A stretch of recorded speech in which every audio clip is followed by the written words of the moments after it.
Então, boa tarde. Como eu disse, nós vamos continuar conversando. Eu pedi para passar um PowerPoint apenas para me controlar um pouco também. Porque eu sou daquelas que começa a falar e não para mais, tá, gente? Mas já estão avisados para me avisar quando faltar 5 minutos para o meu tempo acabar. Tá bem?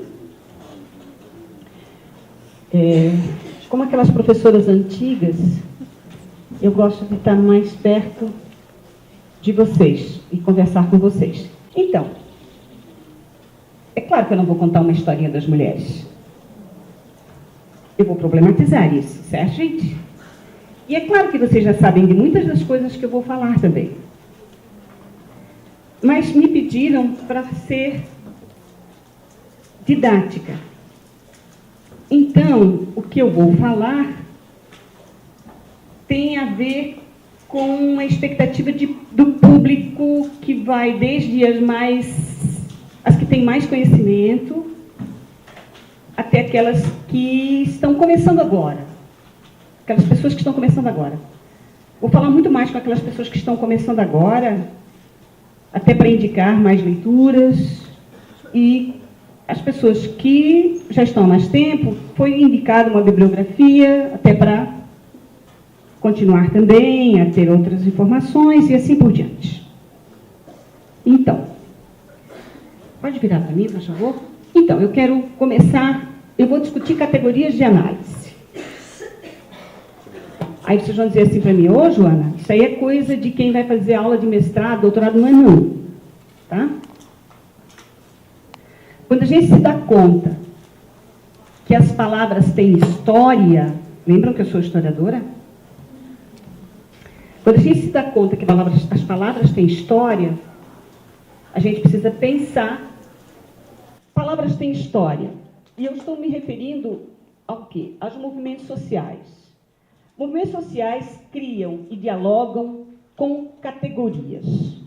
As categorias que quem trabalha com feminismo, com gênero, utiliza... só para vocês saberem, eu vou deixar esse PowerPoint aí com a organização, que depois eles podem mandar por e-mail para todo mundo, tá bem? Então, vocês nem precisam perder tempo em anotar ou coisas assim, que vai ser remetido para vocês. Então, o que eu quero dizer com isso? Que muitas das categorias que hoje nós usamos, mulher, mulheres, gênero, feminismo, queer, cis,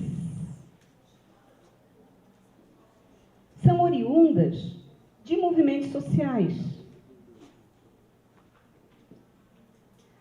Como historiadora, por exemplo, algumas categorias também são usadas. As pessoas, às vezes, parece que pensam que essas categorias caem do céu de alguma mente brilhante que criou algum dia. Até não de mentes brilhantes necessariamente, mas geralmente são resultados de disputas, discussões, criam-se palavras que são categorias e que as pessoas passam a usá-las, mas elas têm história. Os movimentos sociais têm sido responsáveis pela criação de várias destas categorias que a gente tem usado quando estuda história das mulheres. E, ao mesmo tempo, os movimentos sociais também se utilizam dessas categorias, se apropriam delas e usam, muitas vezes, das mais diferentes formas em contextos os mais diversos também. Vou dar um exemplo só. A palavra gênero. Você vai encontrar o sentido de gênero na academia, muitas vezes diferente daquele que ele vai ser usado na academia no Brasil, por exemplo, diferente daquele que vai ser usado por movimentos sociais, digamos, do Chile, ou mesmo no Brasil, ou no Paraguai, ou no Uruguai, e assim por diante. Os grupos se apropriam das palavras e dão outros sentidos.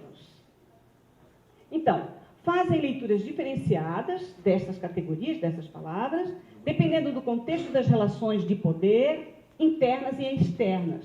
Por que relações de poder internas e externas? Dependendo da relação no grupo, vamos pensar no movimento social. Vai ser esta palavra que vai ser mais usada ou outra?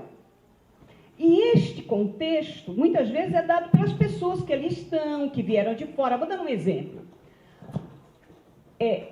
Muito se tem dito que grande parte do feminismo brasileiro, de segunda onda, veio com as pessoas que foram para o exterior como exiladas, saídas do Brasil no embate com as ditaduras militares. Ora, chegar no Brasil de volta do exílio, muitas dessas pessoas que tinham vivido em movimentos feministas na Europa, ao chegar no Brasil, vão ser recebidas ao mesmo tempo com receptividade e com desconfiança.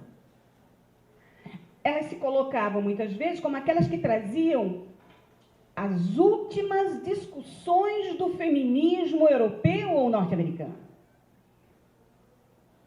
Então, são as palavras de ordem ou são as categorias que elas usavam que vão prevalecer naquele grupo? Vocês estão vendo como eu estou, assim, meio que dando uma chacoalhada nos próprios nomes e as palavras que a gente usa, fazendo com que a gente pense que elas têm um certo contexto, elas são adotadas, adaptadas, conforme este contexto de relações que se estabelece. Em alguns lugares onde o grupo de antigas exiladas chegou, impôs, muitas vezes, a interpretação, o sentido das categorias. Em outros lugares onde elas foram poucas ou com pouca força, o sentido das palavras, as palavras que eram usadas, continuaram. Vou dar um exemplo mais do cotidiano da gente. Vocês sabem que nós fazemos os Fazendo Gênero, e vocês estão vendo ali que vai ter o número 11 em 2017, não é mesmo?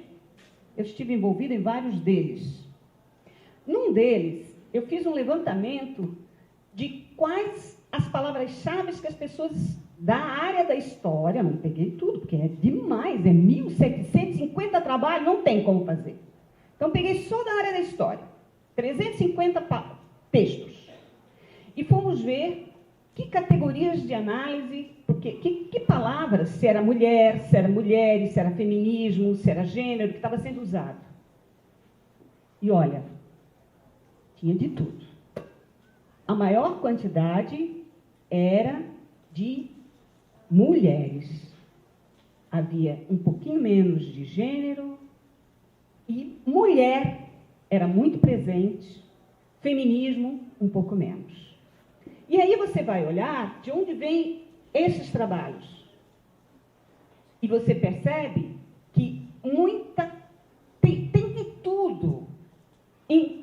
Não é, por exemplo, numa universidade como a Federal de Santa Catarina que você vai encontrar muitas vezes a utilização da palavra mulher. Até encontra, mas esta palavra já vem com uma noção de um essencialismo estratégico, como a gente diz. Ou seja, eles não estão usando do mesmo sentido que se usava nos anos 60. Então, o que eu quero dizer com isso? Que em alguns lugares do Brasil, pessoas que vieram para esse nosso evento trouxeram a palavra mulher com o mesmo sentido que se dava nos anos 60, 70. Como a busca de visibilidade, coisa que a gente meio que já pensava ter superado essa discussão. Eu não estou desqualificando, eu estou apenas apontando como as palavras e as categorias que a gente usa têm a ver com o contexto, com o lugar de onde vem, com os sentidos que se dá. Tudo isso para entrar a seguinte discussão. Categorias como feminismo, gênero, sexualidade, mulher, mulheres, são constituídas em momentos datados. Ai, eu me esqueço que a câmera... Em momentos datados e tem lugar geográfico também. Certo? A gente precisa pensar isso um pouco. Até para não achar que aquele lá é que eu estou mais avançada do que você. Ou você está mais errado que eu, ou você está melhor que eu. Não, não é disso que eu estou falando. Estou pedindo a vocês para vocês pensarem como estas palavras têm esse sentido, têm sentidos muito ligados à configuração. Pode virar, por favor? Então, a palavra feminismo. Naquele livro, História das Mulheres no Brasil, que eu fui uma das organizadoras, que eu, aliás, acho que está na bibliografia de vocês, se eu não me engano, não tenho certeza. Não, acho que não. Não tenho certeza. Uma das perguntas que a gente fazia é se você é feminista, né? E aí a gente dizia, olha, se você entende que todas as mulheres, que as mulheres têm a mesma inteligência, a mesma capacidade, que tem que ter os mesmos direitos, o mesmo salário, que tem que ter direito, que não pode sofrer discriminações, seja lá onde for, você é feminista, mesmo não admitindo. É que o entendimento de feminismo que a gente tem hoje, ou pelo menos que eu usei naquele trabalho, é como resultado de uma luta antiga que veio somando uma série de discussões sobre direitos, sobre possibilidades. Mas eu acho que já está na hora de pensar outra coisa.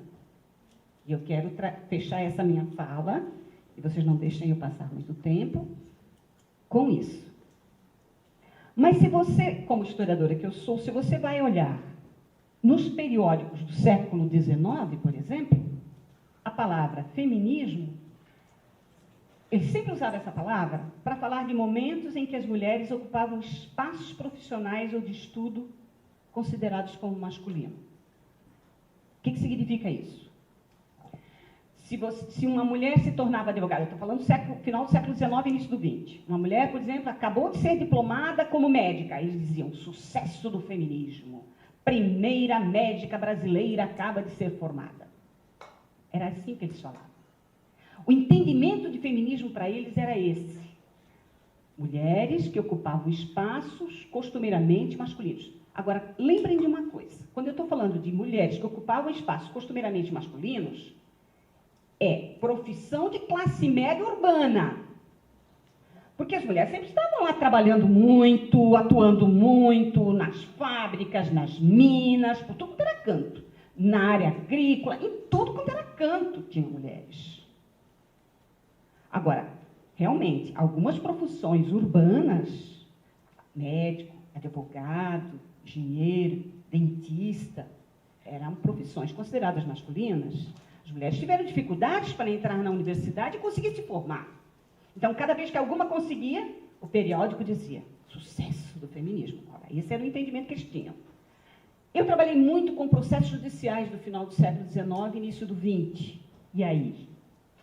Nesses documentos, era qualquer reivindicação de autonomia ou de igualdade de direitos, geralmente o promotor dizia, é esse feminismo que está pervertendo, ou não, a palavra não era pervertendo, não, está transformando essas mulheres, botando a família a se perder. Aliás, de vez em quando essas coisas que eu leio hoje, eu me lembro daquelas mensagens do século XIX. Digo, nossa, esse povo está precisando atualizar no mínimo a linguagem. Mas então tinha muito esse sentido de feminismo. Quando mulheres entravam com processo, por exemplo, por causa de alguma propriedade, ou quando entravam na justiça por qualquer coisa, reivindicando direitos, também os promotores ou qualquer coisa assim costumavam atacar. Às vezes estava na fala do juiz dizendo que isso era um problema que estava sendo causado pelo feminismo. Pode seguir? Então, e mulher? A palavra mulher. Eu gosto sempre de lembrar uma coisa. A palavra mulher só passa a ser qualificada pelo movimento feminista. Porque mulher era uma coisa que a gente xingava a outra pessoa. Certo? Aliás, de vez em quando ainda se diz, né? Só podia ser mulher. Isso é coisa de mulher. Isso é desqualificação. quê? As mulheres costumavam ser chamadas de quê? De mãe. Ninguém chamava ela de mulher. Era mãe. Ou mãe. Mãe. Né? Aliás, esses dias ainda vi um desenho que era assim, né? Mãe. Ou mãe. Mãe. Mãe. Ou mãe. Que é? Nada. Né? Só queria saber onde estava, certo? Então, mãe, professora, senhora, dona. Aquilo é uma mulher. Aquela mulher, sabe? É desqualificante. Aquela mulher geralmente era usada como forma desqualificadora. Então, nos periódicos do final do século XIX e início do XX, mulher aparecia no Universal. É muito comum isso. Ela está em poemas, quadrinhas, piadas, e é universalizante. Todas as que nasceram com vagina, consideradas como mulher. Então, era assim que se qualificava. E, geralmente, vinha um poema. Certo? Os poemas eram mais ou menos assim como o sol. A mulher também traz a claridade, então é qualificador. Quando é piada, geralmente era uma desqualificação, certo? Deus criou o homem e, em sua sabedoria, criou a mulher, mas ela o traiu e, para consolar o homem, Deus criou o cão. Vocês estão vendo como é uma piada, quadrinho, qualquer coisa assim, um pensamento, que usa a palavra mulher de uma maneira desqualificante. Nos documentos do judiciário, a palavra mulher, presente em leis, argumentos de advogados, delegados, juízes, promotores. Nos movimentos sociais do início do século XX, e principalmente a partir dos anos 70, a palavra mulher estará presente em reivindicações, palavras de ordem, manifestações. No senso comum, muitas vezes, uma forma de desqualificar. Pode virar? Então, olha aqui. Se vocês virem um dos cartazes, aqui bem no canto tem a palavra mulher, estão vendo? Elas estavam nas manifestações, nos cartazes, nas faixas dos anos 70, 80. Aí é um congresso da Mulher Paulista, 1981, e a palavra mulher está ali, num dos cartazes. Pode virar? Pois é. O que eu estou fazendo aqui? Eu estou dando historicidade à categoria mulher. Certo? A palavra mulher. Então, o que é historicidade? É a percepção do presente como história, isto é, uma relação com o presente que o desfamiliariza. Esse distanciamento do presente é o que possibilita, então, o entendimento da época em que se vive como um momento histórico. Eu queria que vocês pegassem bem essa parte final. Como um momento histórico, o que cria historicidade em ações, objetos, personagens, e transforma acontecimentos cotidianos em fatos. Na minha fala ali na hora da mesa, eu comecei contando a vocês como é que tinha sido o primeiro CCD. O que foi que eu fiz? Eu pensei, este presente, que é o quinto, para transformar em fato histórico o primeiro. Certo? E a gente precisa se dar conta de que o próprio presente se transforma em fato, em acontecimento histórico. É que nem sempre a gente se dá conta de que está vivendo um acontecimento. Geralmente o exercício é feito de um presente para o passado. Mas trabalhar a historicidade é pensar o próprio presente como acontecimento. Tá? Então, hoje, que dia é hoje? dia 28 de setembro,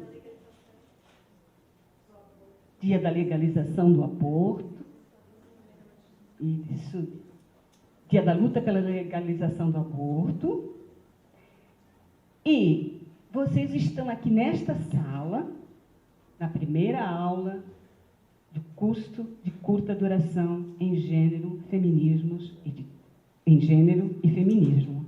E aí, posso pegar teu crachá, por favor? Só um minutinho. E aí, este acontecimento está preso em objetos também. Em cartazinhos, em crachás, certo? Vocês estão se dando conta que tem até documento histórico, olha aí, ó. É que às vezes a gente não se dá conta de que o presente que a gente está vivendo é história. Há pouco nós falávamos desse embate com os fundamentalistas. Tomara que daqui a pouco, sei lá, espero que não dure muito, talvez meio ano, será? Ou menos, quem sabe? Eu estou apostando que até Natal isso acaba. Vai que o ano que vem, no 6º CCD, a gente já pode dizer assim, pois é, houve um embate com os fundamentalistas, a gente venceu aquele embate. Vocês estão entendendo? É disso que eu estou falando, é pensar o presente como história, porque nós estamos vivendo isso. Estamos vivendo este conflito. Este curso, ele faz parte de uma tentativa, uma construção cultural, uma mudança cultural, e vem uma onda tentando impedir essa mudança, certo? É um combate. E mesmo que não houvesse essa onda, este curso é um acontecimento. Costumeiramente, a gente só vê o passado. Eu estou colocando tudo isso porque eu quero chegar às palavras de hoje, tá? Para a gente pensá-las também como acontecimento. Com certeza, a ideologia de gênero vai ser mais uma categoria que a gente vai ter que estudar, né, gente? Geralmente costuma ser estudado primeiro pelos sociólogos e antropólogos e depois pelas historiadores. Como os historiadores e historiadoras estão prestando mais atenção no presente, cada vez mais, desde os anos 30, quem sabe também teremos toda uma leitura histórica disso que estamos vendo. É isso que estou trabalhando aqui com vocês quando penso este presente. Então, a historicidade de mulher e mulheres já é conhecida. Pensar mulheres e mulheres como categorias de análise, como resultado de movimentos sociais que, desde meados dos anos 60 do século XX, tomaram os espaços públicos. Primeiro com a palavra mulher, depois com a palavra mulheres. Essa história vocês já conhecem. Só recentemente, mulheres ganhou este significado de coletivo feminino, já que fontes antigas falavam de mães, de esposas, professoras.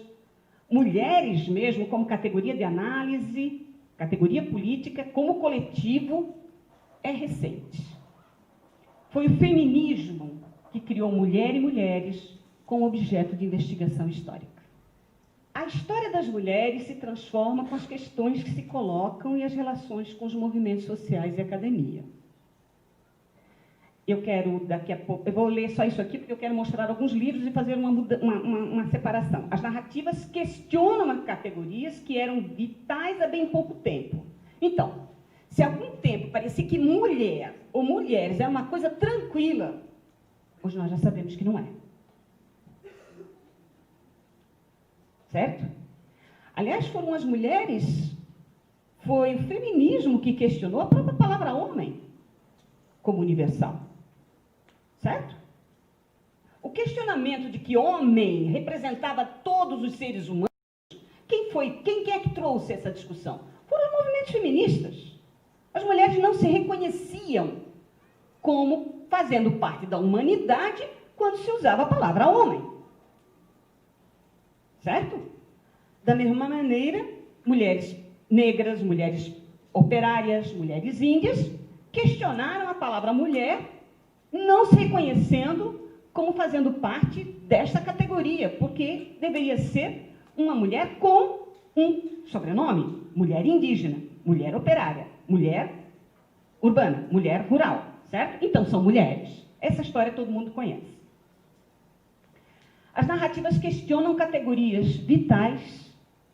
Há bem pouco tempo, eu gosto tanto de pensar assim. Nossa, isso me dá esse sentido da historicidade. Aquilo que hoje é uma palavra, pronto, resolvi meus problemas, essa palavra que me define é essa. Aí amanhã, não é mais. Eu fico muito feliz com isso.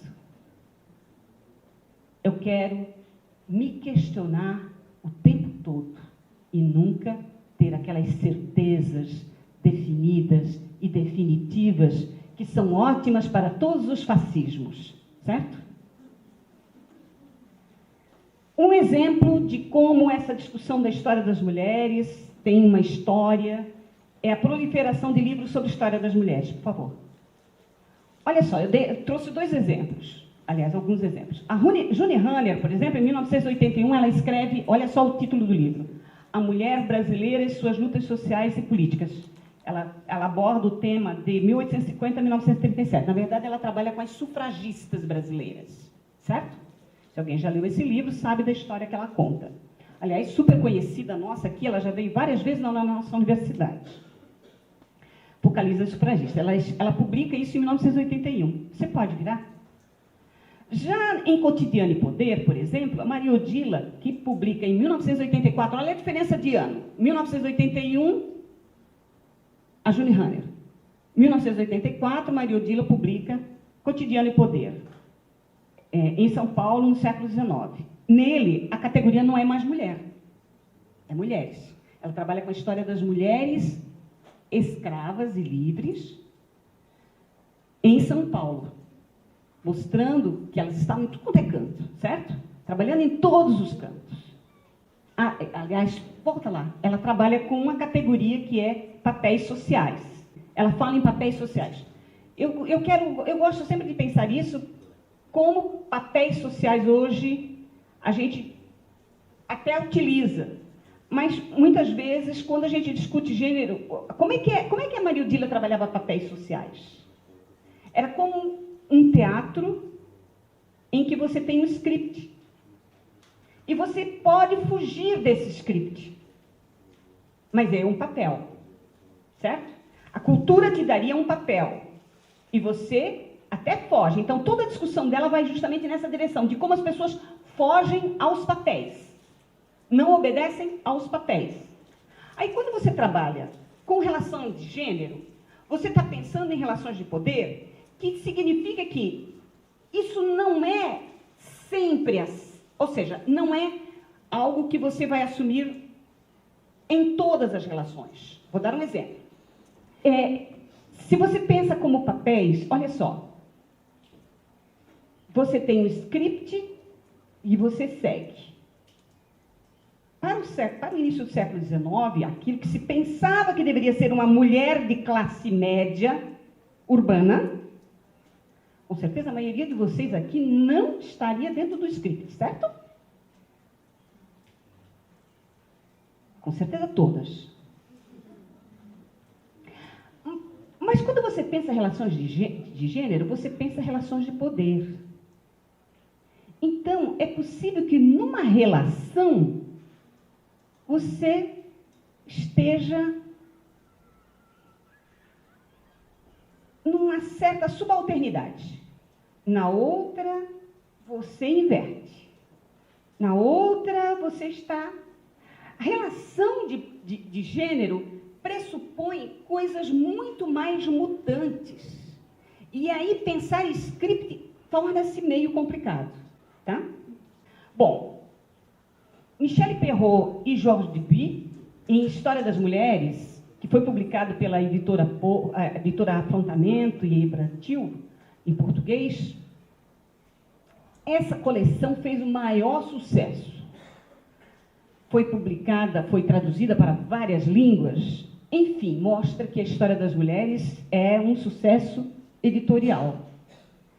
Isso nós vimos na nossa pesquisa se reproduzindo no Uruguai, na Argentina, no Chile, no Paraguai, na Bolívia, em tudo quanto é canto, todo mundo tem uma história das mulheres. Esse trabalho que a Michelle Perrault e o Jorge fizeram, eles se colocam numa posição de escrever a história das mulheres dentro de uma abordagem, eu não diria que são todos os capítulos, mas vários capítulos de gênero, uma abordagem de gênero. Então, aqui também no Brasil, claro, fez sucesso, a história das mulheres no Brasil, da Maiara Del Priore e Carla Bassanese, da editora Contexto, bastante sucesso, tanto que ganhou o prêmio Casagrande Senzala, ganhou o prêmio Jabuti. E até o meu também, não estou fazendo aqui propaganda, mas ele está à venda ali na Livros Livros.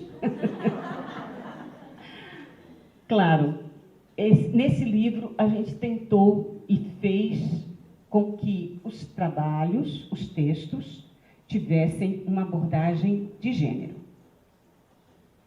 E aí, eu preciso dizer isso, eu sei que vocês sabem, mas eu preciso repetir, porque às vezes eu preciso repetir mais de uma vez. Quando a gente fala de gênero, a gente não está dizendo que você tem que trabalhar com os homens e com as mulheres. A gente está dizendo que a abordagem que você dá é de relações de gênero. Certo? Eu gosto sempre de dar esse exemplo, que é muito bom.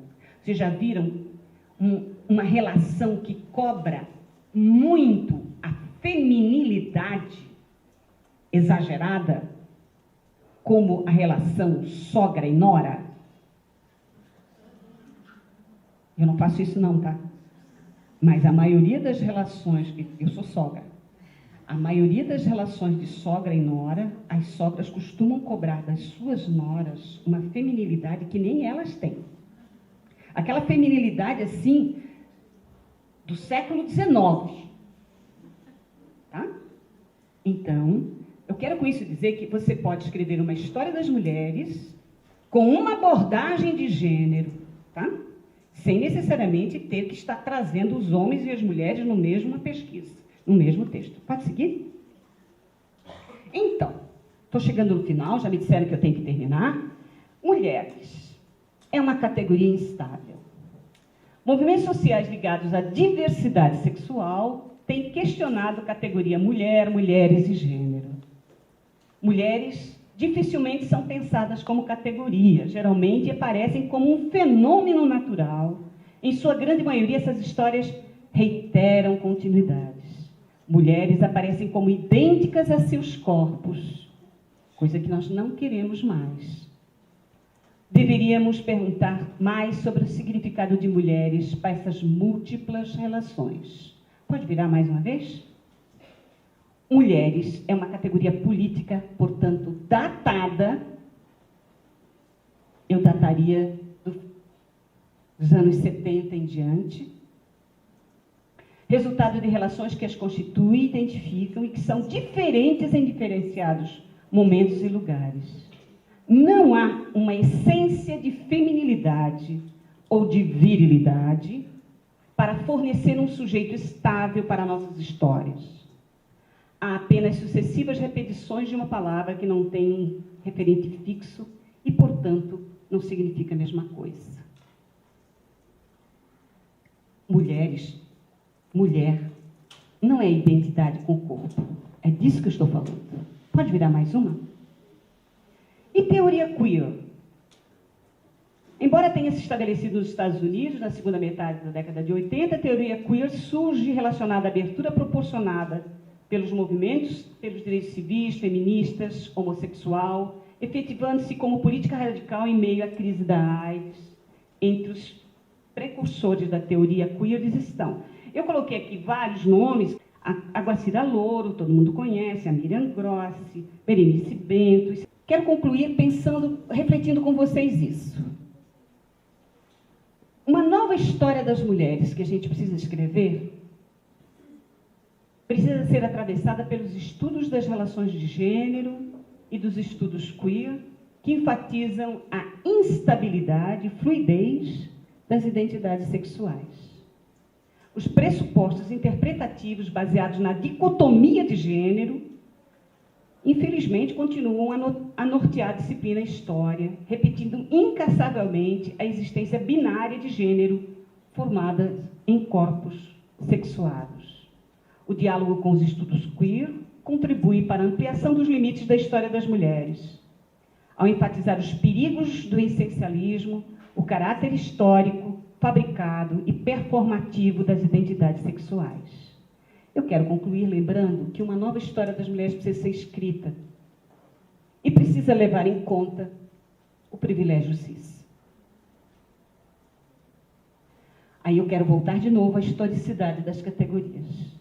Vamos dizer que os anos 60 e 70 estavam errados? Não. Que contexto era aquele? Que disputas eram aquelas? Que movimentos eram aqueles que levavam à instituição de categorias? A questão é saber que novo contexto é esse que estamos vivendo, que novas discussões nós estamos trazendo. Voltando a lembrar que cada dia mais nós aprendemos com os movimentos sociais. Uma nova história das mulheres precisa discutir que não existe um sujeito mulher estável, naturalizado. E é preciso levar em conta, como eu disse ali embaixo, o privilégio cis. Era isso que eu queria dizer. Muito obrigada.